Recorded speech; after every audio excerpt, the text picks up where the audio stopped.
Sejam bem-vindos à Revista Fórum, eu sou Carlito Neto, historiador e cientista político, e hoje eu estou aqui para analisar com vocês o medo que a grande mídia tem do presidente Luiz Inácio Lula da Silva.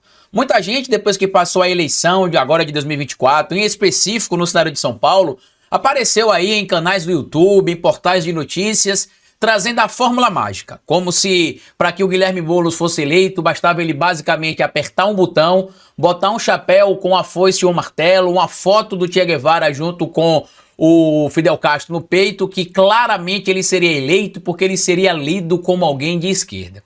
O que eu acho engraçado é que essas pessoas todas que apontaram a solução para a vitória do Boulos, para a vitória da esquerda, só apareceram depois da eleição.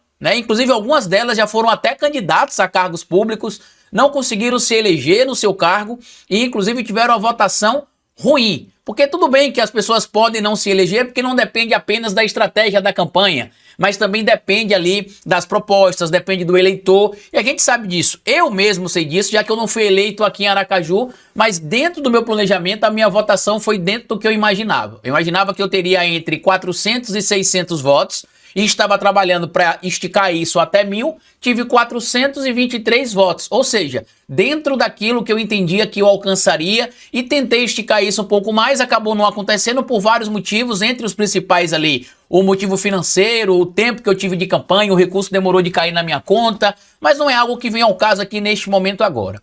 Eu tenho visto e ouvido muita gente da tal mídia tradicional batendo no Lula, batendo no Guilherme Boulos e gente do nosso próprio campo também, que até sexta-feira passada, quinta-feira passada, achava que a campanha do Boulos estava ótima, que o governo do Lula estava bom. Do nada começou agora a encampar o que um amigo meu chama de esquerda ibis, a esquerda derrotista, que tá tudo ruim, que tá tudo péssimo, que o cenário foi terrível, que nós perdemos isso, nós perdemos aquilo. E para mim o cenário da eleição em 2024 poderia ter sido melhor? Poderia. Mas não foi essa tragédia que muita gente está apontando por aí. Ao contrário, o que eu tenho visto aí é um freestylismo do nosso campo, pelo menos de alguns veículos aí e de alguns comunicadores, tentando de alguma maneira reduzir o tamanho do resultado da eleição no campo da esquerda em 2024. A gente conseguiu eleger de novo um prefeito de uma capital ligada ao Partido dos Trabalhadores. A gente lembra que desde a redemocratização o Partido dos Trabalhadores não tinha ficado sem gerir uma capital, aconteceu pela primeira vez em 2020. Agora, em 2024, o Partido dos Trabalhadores leva a eleição lá em Fortaleza, vai voltar a administrar no ano que vem uma capital do nosso país. Entre os partidos que mais cresceram em número de prefeituras este ano, o Partido dos Trabalhadores ficou em terceiro lugar e este derrotismo, para mim, tem duas explicações.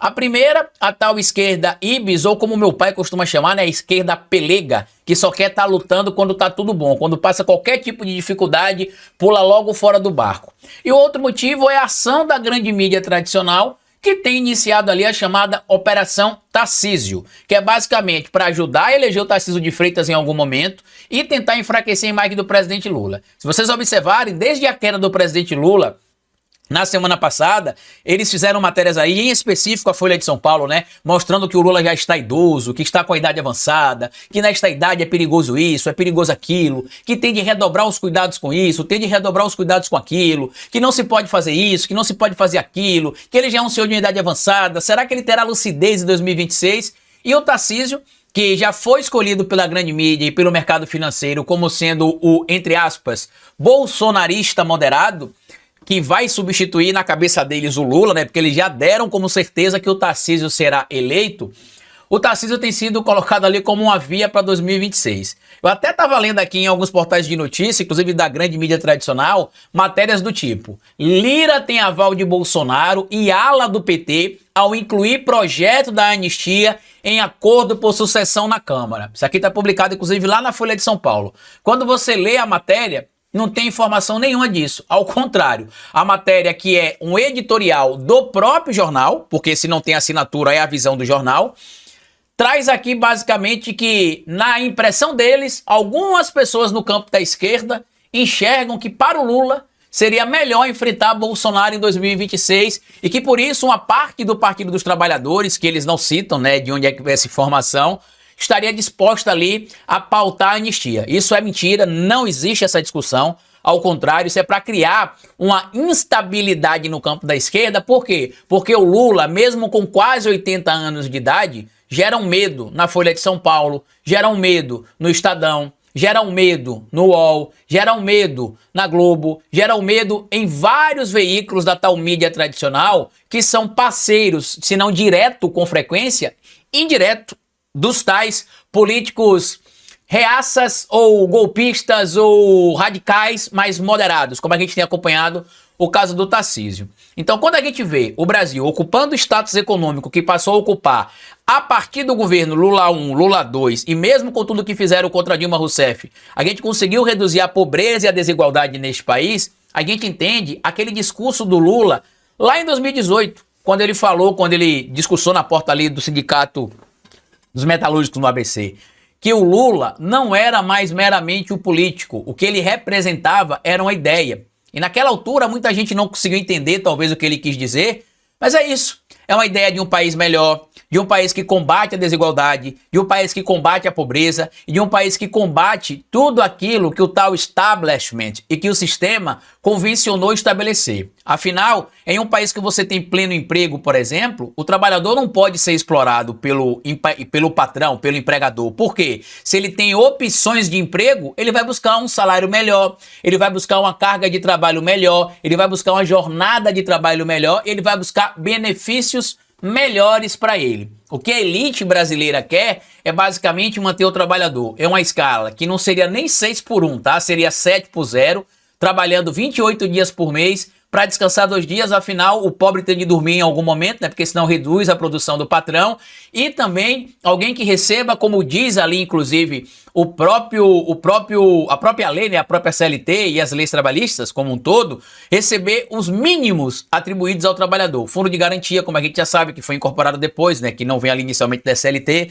Fundo de garantia do trabalhador, seguro-desemprego, salário mínimo, que como a lei estabelece, é o mínimo que um trabalhador pode receber. E aí quando a gente vê toda essa emancipação do pobre, as conquistas que a gente viu no governo Lula 1 e 2, a perspectiva do pobre que nasceu sem nada, passar a acreditar na possibilidade de ele ter sua própria casa, ter um emprego digno, acessar um nível superior, ter acesso a bens de consumo, ter um veículo, por exemplo, isto incomoda a grande mídia. Basta lembrar a fala, se não me falha a memória, da Danusa Leão, né, que dizia o seguinte: ir para Nova York já teve o seu glamour, mas hoje até o porteiro do prédio pode ir. Ou seja, a elite não aceita a chamada mobilidade social que o presidente Lula promove, que o governo do presidente Lula promove. Tudo bem que algumas críticas são feitas e eu até respeito em relação a alguns acenos para alguns setores, até porque o modelo político que a gente vive não permite que ele tenha esse rompimento que muita gente fala da boca para fora,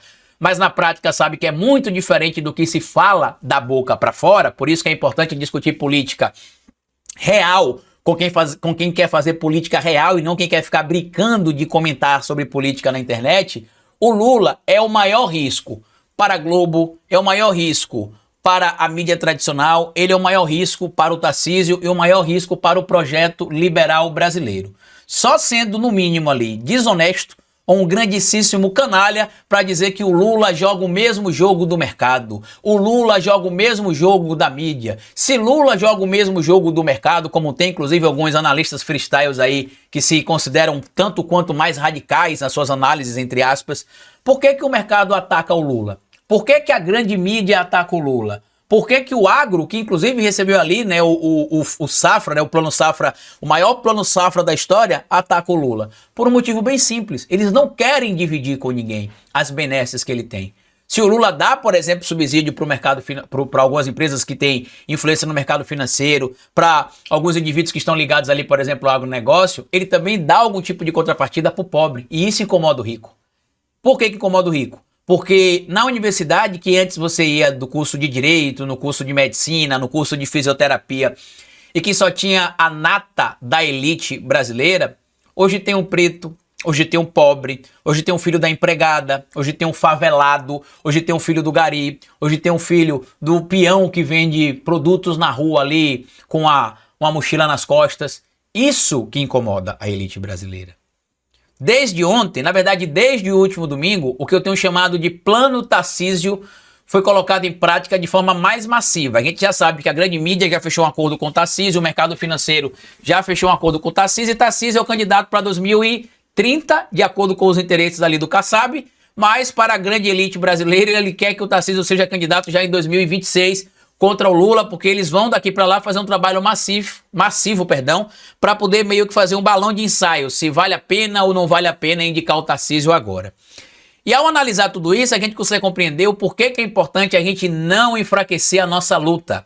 A gente precisa lembrar que luta política não se faz de forma sazonal, a cada 2 anos na eleição municipal ou na eleição nacional. A gente faz política todo dia, porque como diz Aristóteles, o homem é um animal político. Então a gente vive política, nós somos política, a sociedade que a gente vive é pautada em política. E quanto menos politizada é a população, mais a extrema-direita, veículos de grande interesse no que a gente está vendo acontecer neste momento, se beneficiam. Eu vi muita gente criticando o resultado das eleições do primeiro turno, no segundo turno, a derrota de Boulos, como se o Boulos não estivesse lutando contra o mercado financeiro, como se Boulos não estivesse lutando contra a grande mídia, como se só dependesse do Boulos botar uma fantasia de esquerdista radical que ele venceria a eleição. Não foi isso que fez o Boulos perder a eleição em São Paulo. Assim como não foi isso que fez o Lula perder a eleição em 89. O Lula era apontado como comunista, radical e raiz. E tinha, à época, um discurso muito mais radical que tem hoje, por exemplo, como um cara mais próximo à centro-esquerda do que era, por exemplo, no final da década de 80. Mas o medo da mídia não é o que o Lula representa como político, mas sim o que o Lula representa como projeto.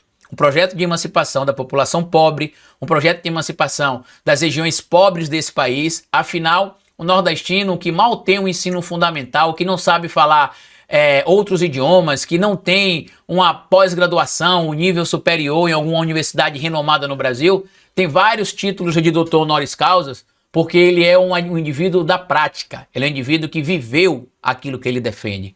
Por isso, inclusive, eu queria deixar aqui o recado para esses acadêmicos do campo da esquerda, que tem teoria para tudo, mas que às vezes não consegue colocar na prática quase nada, que faça como Lula, vá para a rua, vá para o campo, vá olhar o olhar do povo, entenda o que a sociedade precisa, porque a mídia, o mercado financeiro, já entendeu que o Lula chamou de uma ideia, um projeto, é algo que ameaça a hegemonia do mercado, é uma coisa que ameaça a hegemonia da mídia tradicional e a gente precisa fortalecer ainda mais a nossa luta, tá bom? Se preparem, meus amigos, porque 2026 é logo ali, o projeto para poder tentar viabilizar o Tarcísio, outro nome, já em 2026 pela direita, né, que eles vão vender como centro-direita, já começou e a gente não pode baixar a cabeça. Vocês acham que a declaração do Campos Neto atacando a economia brasileira na segunda, a declaração do Michel Temer dizendo que o governo Lula não tem um projeto de país e que foi inclusive divulgado ali em vários veículos da mídia tradicional corporativa patrocinada pelo mercado financeiro,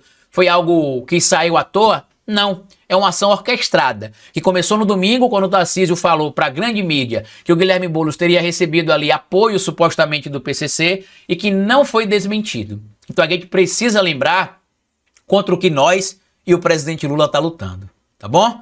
Venho aqui pedir para que vocês reflitam sobre isso e vamos superar esse espírito derrotista, meu povo. O resultado da eleição poderia ter sido melhor? Poderia, mas a gente está vindo de uma transição onde o Brasil chegou na mão da extrema-direita e agora está voltando para a centro-direita para a gente disputar com a centro-direita espaço dentro do campo democrático. Quanto ao presidente Lula, vamos fortalecer o que ele chamou de um projeto de país e uma ideia. Quanto ao Michel Temer e aos demais golpistas, a nós apenas o repúdio e o desprezo. Afinal, nem a lata do lixo quer coletar esses escrutínios que acabaram chegando ao poder de alguma maneira, ou por acordos, ou no caso do Temer, por golpe.